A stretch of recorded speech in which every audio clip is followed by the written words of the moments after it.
Hey guys, this is Fergal from PokerVIP. Welcome back to part 2 of our new 25 NL cash game series over on GG Poker. So we are going to be continuing directly on from our session from part 1. So if anyone hasn't seen that, you can of course choose to watch that first if you wish, but there's no obligation to. Both sessions are going to follow the exact same format. They are going to be playing 2 tables of 25 NL. We're going to be talking through our spots in a fair amount of detail because we're only 2 tabling. We're really going to be focusing on our game, talking through my logic as much as we possibly can. These are live play videos, so we are talking through. So you know, what I'm discussing is based on all of the information I know at any point in time. This guy has shown a propensity to 4-betting here, so we're actually just going to call here. This guy hasn't been like he seems like he's been reasonable, but he hasn't been like, you know, wildly aggressive or anything like that. So we're just going to go ahead and call here. It's not like an amazing spot to do it, but as I said, just given the dynamics that we have with these two players, it seemed pretty reasonable. We're going to fire here with the ace-8 with the top pair and the backdoor flush draw.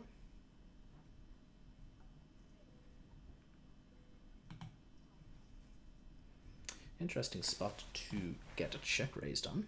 I mean, it's very difficult for him to have like really nutted hands here. He can have like pocket 4s and ace-4. That's about it. Maybe king-4, I guess. Pretty good turn for us, obviously. Pretty good river, of course.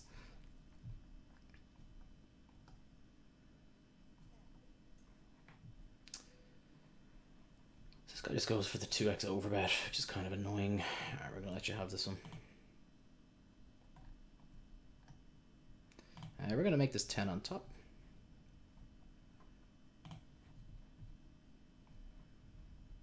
And he folds, we take it down. Pretty decent hand for us. Pretty interested to know what he has there. Pretty interested to know what he has. Oh, we get a little rakeback prize here. Let's see what we got here. Oh, I'll bring it back up now in a second.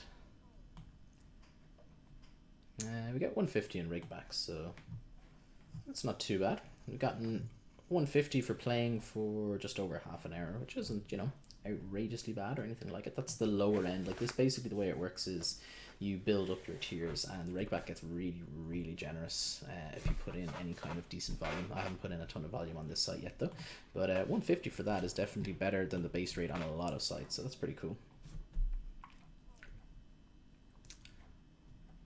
Even so, you'd be making like, if you can average that, you'd be getting $3 an hour, which obviously isn't an amazing hourly or anything like that. But if you're winning at the game as well, you know, you can add up to, you know, better than minimum wage in a lot of countries, playing quite low limits, which is pretty cool. This is just 2 tabling as well, of course. Obviously, if I'm playing off stream and I don't have to talk through all my spots, I would typically be playing a decent number more tables than the 2.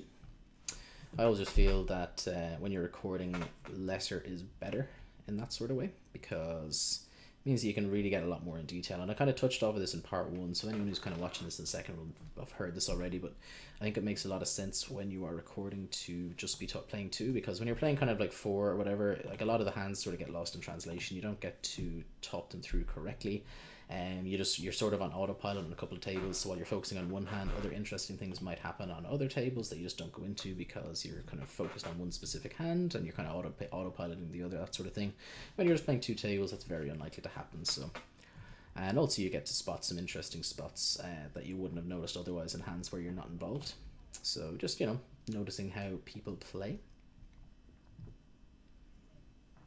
So we have 2 very short stacks, which is just worth noting. We've been kind of lucky that we haven't had that many of them. So we just have this guy here and this guy here for the very low stack 10 BB players. So hopefully they just bust and go away pretty quickly. Obviously we'd much rather playing for, you know, at least half stackers and preferably 100 BB stackers. So this guy is in for 10 bigs and he is posting from under the gun as well, so we can very safely assume he is awful. He does go ahead and he raises after posting though, which is definitely better. Oh, he just gets dealt the ace and the queen. That's sick. That is sick. It's kind of annoying. We're gonna have to tighten up here a little bit. This would be an open 100D. Like actually, we should probably be opening it anyway, to be honest. But assuming that this player is going to be looking to get it in pretty wide, and I mean, if he's flatting off for 10 big blind stack, then yeah, it's going to be fine. He just goes out and he min bets the deuce, 7 and the 6. Pretty solid. Pretty solid. 7 deuce, no good, sir. We're gonna fold.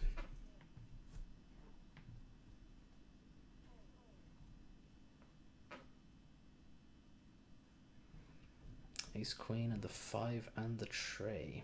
Wow. Okay, so he's just defending the 5 tray from the 10 bigs, and then just min betting out on the 7-6x. Wow. Excellent news. If only like it just and this guy just folds to them. Okay, that was a limp pot. That's a bit different. That's a bit different. But yeah, this guy, he is going to be close to drawing dead in the game. Sort of depends. Like, I mean, obviously, if he just doubles and leaves, then it's whatever. But if he sticks around for any sort of reasonable length of time, he is going to be drawing close to dead.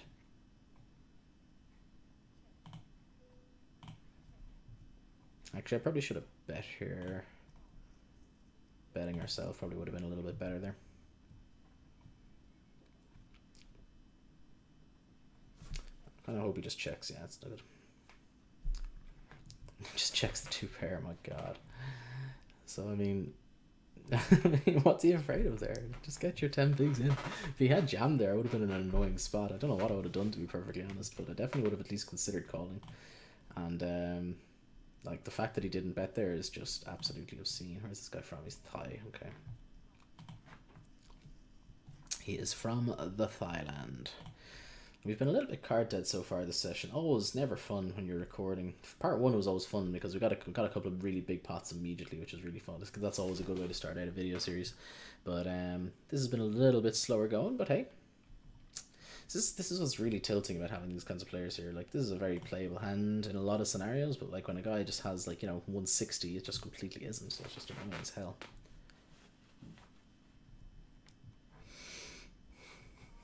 We have this shorty all in and called. Fantastic news. Oh, called in 2 spots. It's just, like, I mean, worst case scenario, he's up to like $9, so that's actually fine. I don't really care too much what happens here. Wow, and he's just going ahead and insuring his like, I mean, how can you insure it, like, when you've got that low an amount? It's just crazy. And he does hold, so he loses some of his money as a result, though, which is again bad for us. Was that a chopped pot, or what just happened? Why does he got less money? It couldn't have been a chopped pot, right?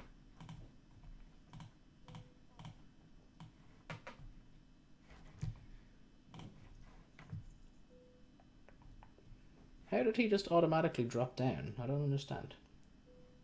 Oh, is it because of his insurance, maybe? So maybe the insurance gets paid afterwards. Okay, that probably makes sense. So, like, he won basically nothing on the hand because he insured it. Good lord. Some people are just funny. Just getting in their 10 big blinds and then insuring the pot with 60% equity. I mean, bonkers. Can never be too careful, kids. That's rule number 1, right? Okay, hopefully he just busts and goes away now. That'd be nice.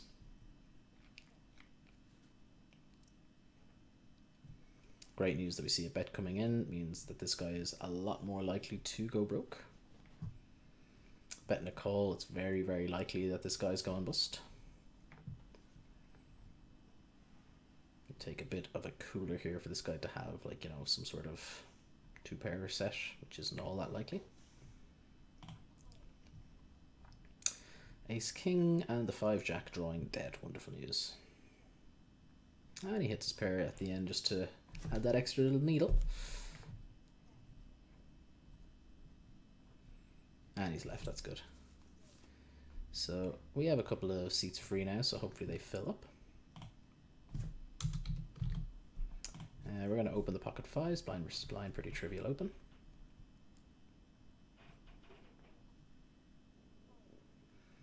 And we take it down.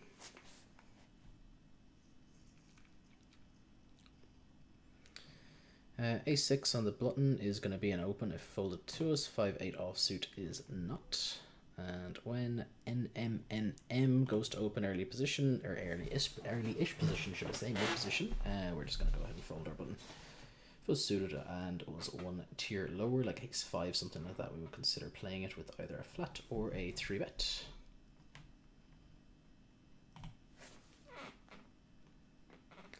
4-7 offsuit, we'll just go ahead and let this one go.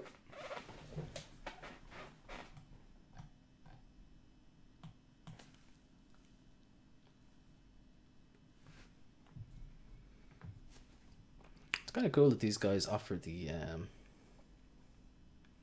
offer these overlays. Like, I mean, obviously I get why they do it. They want to, like, it's a good way of bringing business into tournaments. It's a good way of, like, kind of boosting your tournament games. People that might exclusively pay cash, it's like, oh, there's an overlay in the tournament, let's hop in. It's actually quite clever. I don't know if any other site, I've never seen any other site do it, but then I don't really pay tons of attention to those kinds of things. Oh baby, let's see if we can win ourselves a nice size pot here. Someone open the pot. This guy here has shown a propensity to get aggressive blind versus blind, so hopefully he does this. 3-bet. 3-bet. Nice. I'm gonna go ahead and make it 685 to go.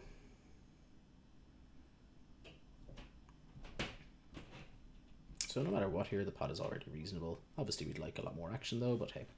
Maybe we went a little bit too large there, but as I said, I mean, these games seem to play fairly loose, fairly fast and furious. I think it's fine going on the larger side of our sizing spectrum.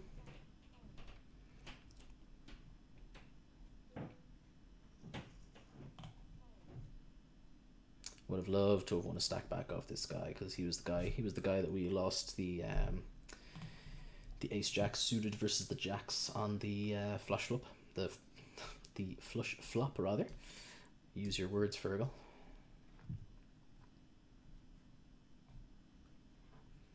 When we see him on multiple tables, he hasn't struck me as a particularly bad player. He's definitely on the aggressive side. But that being said, I mean, you know, it's a very small sample, so it's very difficult to have any sort of confidence in these reads. But like, all that we know is that we've seen him 4-bet pocket tens, which is, you know, on the more aggressive side. It's perfectly reasonable, but it's on the more aggressive side versus compared to a lot of other players. And we've seen him 4-bet fold blind versus as well. So we've seen him 4-bet a couple of times, and then there 3-bet folded from the blinds versus the button as well. So seems like he's going to be a reasonably aggressive player. Say hello to Mr. Charlie Wesmani. It's kind of annoying that he just missed his blind. It's sort of tilting. It's always better to get people in sooner rather than later. Although I don't mind playing shorter handed, obviously.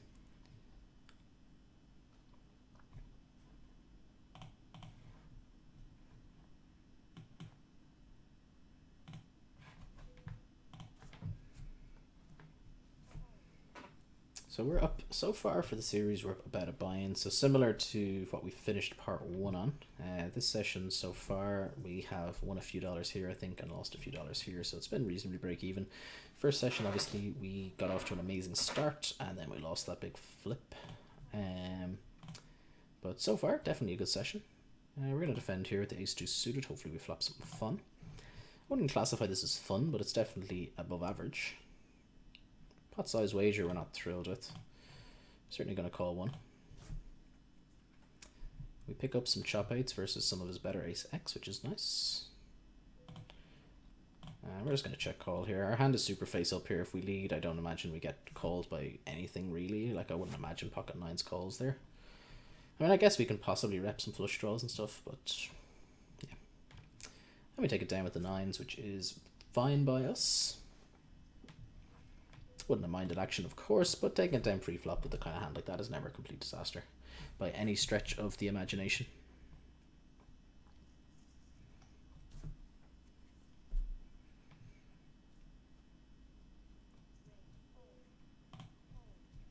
What we've seen, this guy is definitely kind of in the mix a good bit as well. He's not afraid to be opening pots, stuff like that, so we are going to be looking for spots here where we can 3-bet in position. So these two hands here, so when we're on the button and when we're in the cutoff, where this guy can be opening from early and mid position, we're going to be looking for spots where we can sort of attack his perceived looseness as well. You know, as I said, It's always very difficult without a HUD to have any sort of confidence in your numbers, but he seems to be the kind of player who has been opening a decent chunk.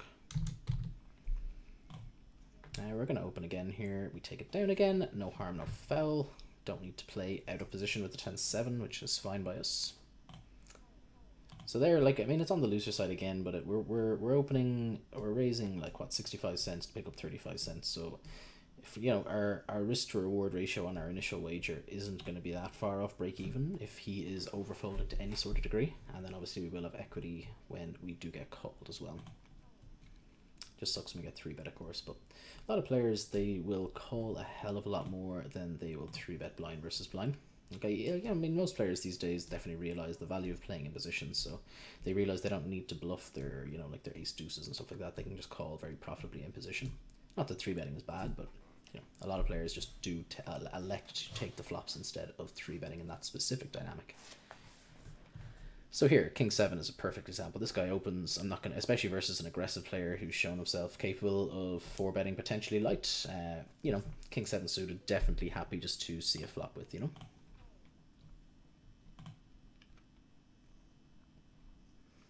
Would have flopped middle pair, wouldn't have been overly thrilled. So we're about halfway through part 2, a little over halfway through. So far, no particularly big pots. We've been slowly but surely chipping up. We've been doing fine this session, but no big pots to note. So hopefully we can get something in before the end. This is always the downside for when, oh, that would have been a fun flop for us. This is always the downside of when you are live recording. You've no control over, you know, a lot of poker hands are boring, right? There's not you know, there's not going to be tons happening, but it is still very, very important, and it's still valuable to know what decent winning players do in these kinds of spots as well, of course. So, you know, I always find, like, I do obviously of course do a lot of coaching and stuff like that on the side, and a lot of people, like, their biggest leaks are just not necessarily where, you know, they're making blunders in the massive 200 300 big blind pots. Like, I mean, of course people are doing that as well, but like what really kills people's win rates tends to be more so the spots where, you know, they're not c-betting or they're not barreling enough. The spots that arise over and over and over again. Whew, that is quite the flop. That is quite the flop.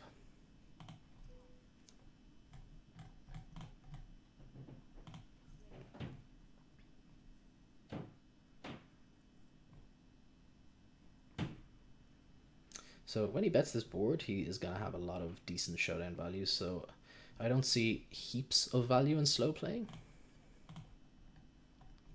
I think just going ahead, raising and looking to set up to play for stacks is going to be the line of the day. This kind of sucks.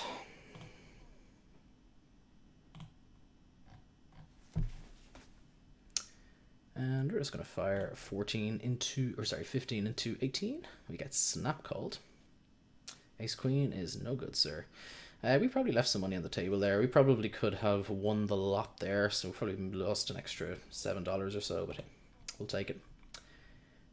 I also wonder if we had binked a straight flush, we probably would have gotten a piece of this jackpot as well. I wonder how this works. I don't actually know how this works, but I wonder if we hit a royal flush there, it's possible we could have actually won a decent sized amount, maybe. It's actually, it's kind of a funky spot there. I wonder how the logistics work there when you've got those kind of, like, as I said, I don't know how this works, but this flush, I assume if you hit a royal flush, like I saw a guy pick up like $40 for when hitting a straight flush earlier, I assume if you hit a royal flush that, you know, you get a decent amount. So it's entirely possible that my EV there was actually hurt by raising with the nuts, because it's probably potentially more profitable to try to straight flush mine to our one-outer. Like, let's say if we win, like, you know, let's say, I don't, as I said, these are just figures I'm plucking, but let's say if we win $1,000 for hitting a straight flush or royal flush, then it's almost certainly in our interests to slow play it and try to hit that for the massive jackpot rather than trying to win the $25 in this guy's stack, basically, you know. But what a flop, though. Giving him top 2, us the nut straight with the flush redraw. Pretty sick. Pretty sick. And that should have put us back up to close enough to 2 stacks, if not above 2 stacks. Let's check the... Yeah, we're just shy of 2 stacks. Nice. Let's just check the cashier. We're up about $45 thereabouts. Can't remember the exact amount we started with, but I remember the rough ballpark amount, and we're up around 45 from that. An ace and a king. Kind of nice to get a little bit of justice as well. This is the dude who won the same dude in both tables. It was on this table, but he won the jacks versus the ace jack with the flush draw. So we're gonna want to make it 350 to go here. Raisy daisy. We obviously don't care what this guy does. If he folds, that's fine. If he wants to get it in, that's fine. If he calls, we're just going to be all in on pretty much any board. I mean, that's not necessarily true, but we're going to be happy to jam a lot of boards anyway. And he folds. We pick up 150 uncontested, or 160 uncontested rather, completely risk-free. Well, risk-free after they folded. I mean, obviously, it means we didn't have to go to flop, and, you know, they couldn't outflop us or anything like that, is what I meant. Obviously, we risked the 350 to do so. 6 in the jack, we're going to let this one go. Ace deuce, we're just going to limp along here. This guy's stack size is kind of tilting. It's not a bad spot to do this. It's a fine spot, but yeah, like this guy's just going to be limp calling a lot, and ace deuce just plays so much worse than ace king. It's just going to be, you know, very, very tricky. That would have been an okay board for us with the, yeah, not amazing, but like, you know, backdoor no flush draw, weak gut shot, and ace high.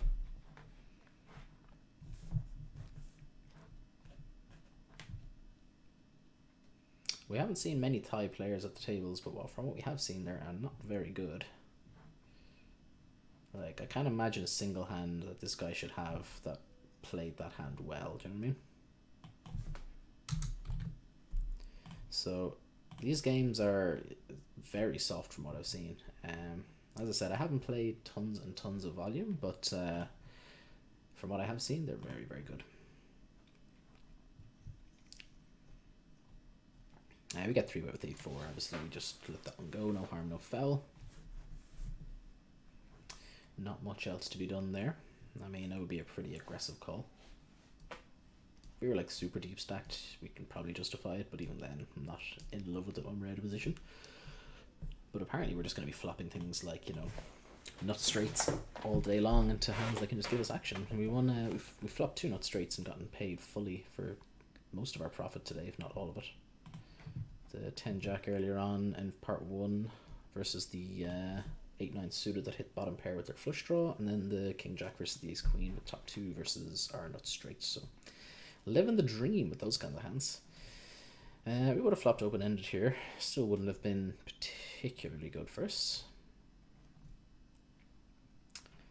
We haven't seen this player get like crazy out of line. He definitely seems on the more reasonable reggy side of things. It's an interesting sizing here.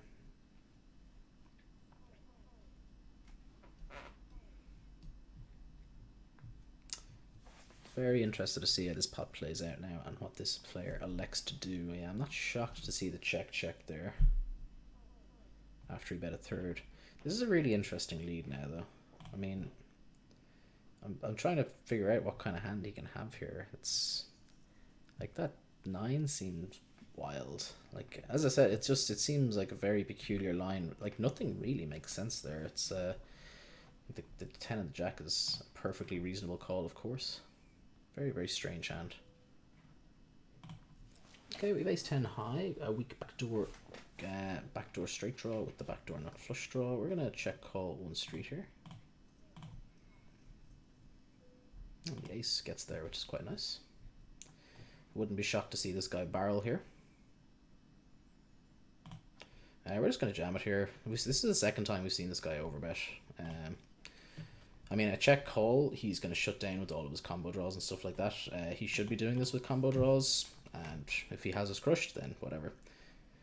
Okay, he's overbet just snap folding, which is really good to know.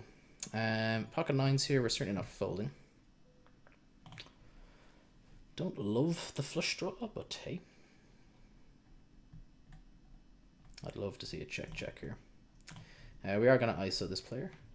Fantastic news to see the check. I would imagine we will have the best hand pretty often, but I think getting called by worse is pretty optimistic. So we're going to go for the check and the check call, depending on his sizing. So we have an over. We're just going to run it once for the $5. We have almost 50% equity. We have the over, a weak backdoor straight draw, and the flush draw, of course. We do not get there. Second time we've missed with the over and the flush draw. This one is obviously a lot less painful though. Oh baby. Top 2 pair. We're just going to lead here and just go for 2 streets of value on the turn and the river.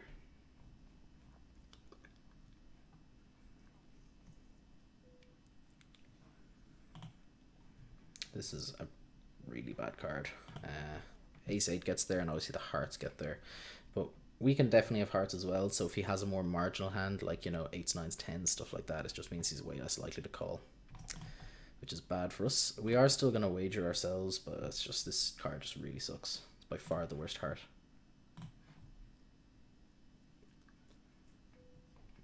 It's an annoying raise.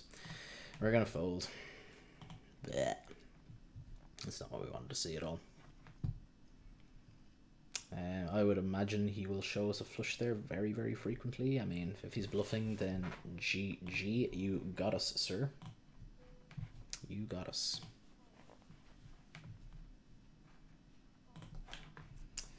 So we're coming towards the end of the session. Let's see if we can build up a decent sized pot. And actually, we should really note this player.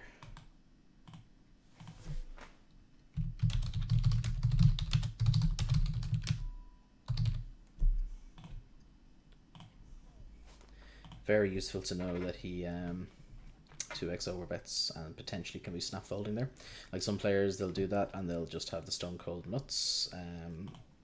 Obviously, he's capable of doing that as a bluff. Like I'd assume, like, so basically, like with those kinds of overbets, like a reasonable kind of polarized range would be things like combo draws and sets and stuff like that mainly. Like that's not very scientific, but you know what I mean. Like those kinds of hands all fit in with that sort of strategy. If you're doing that like with combo draws, then you have to call off. Like there's no way that you just can't. Like you have to. There's no other option. Like if you've got like a flush draw with the gut shot or something like that, you just got to go with it after you've invested so much of your stack. Or at least think about the calling. I mean, like way up the pot odds. I can't remember exactly. I think we were 100 big blinds deep, but I don't know exactly. But we'll need to look at the exact pot odds. But it's almost, you're probably going to be getting the right price anyway.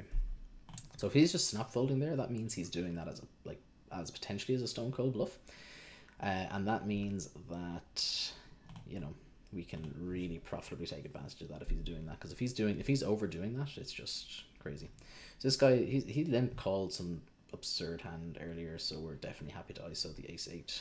He like hit top pair and we got it in, like queen deuce or something like that. I think I can't remember, something to that effect anyway. So we're top 2. I was gonna say we're gonna be just jamming most of the time, but not anymore.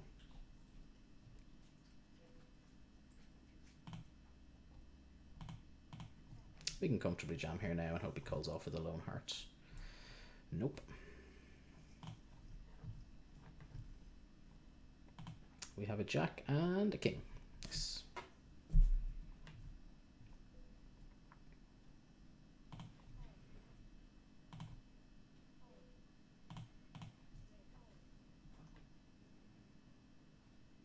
So what it also means there, though, is if this guy is potentially stone cold bluffing those spots, like with our ace-10s, we can potentially just call rather than jam. So we're super live here. We're just going to run it once, obviously versus the short stack. We don't really care enough to run it more than that. No need for insurance, thank you very much. No, we don't want insurance, thank you. So we just want a low card, please, dealer. Nice. Always great to bust the shorties. So, oh my god, he gets 14 minutes to sit back in. That is crazy. I just rebuys for the 250 again. I was hoping that we'd just bust him and he'd go away or potentially buy in for more, but this is annoying. We've almost lost this player with his $51. Not a complete disaster. As I said, he's probably on the better side, so it's fine by me. But anyway, as I said, we're coming to the end of part 2 anyway. So as per usual, any questions, queries, comments about any of the hands that we have played, feel free to leave them on, you know, YouTube or in PokerVIP, whatever. I always do my best to monitor the videos. Obviously, from what we've been taking from these sessions, is these games are quite soft. Like, we have seen some pretty crazy things, and you know, we've gotten pretty lucky in some spots as well. So we'll take what we can get. We get to jam all in for $76 here, which is quite nice. So this is going to be the end of the day, and we will wrap it up once this hand ends. So no need. No need. You get a lot of outs there with that one. Nice. Alright guys, thank you very much for tuning in. I hope you enjoyed it, and I'll chat to you all again soon. Take it easy.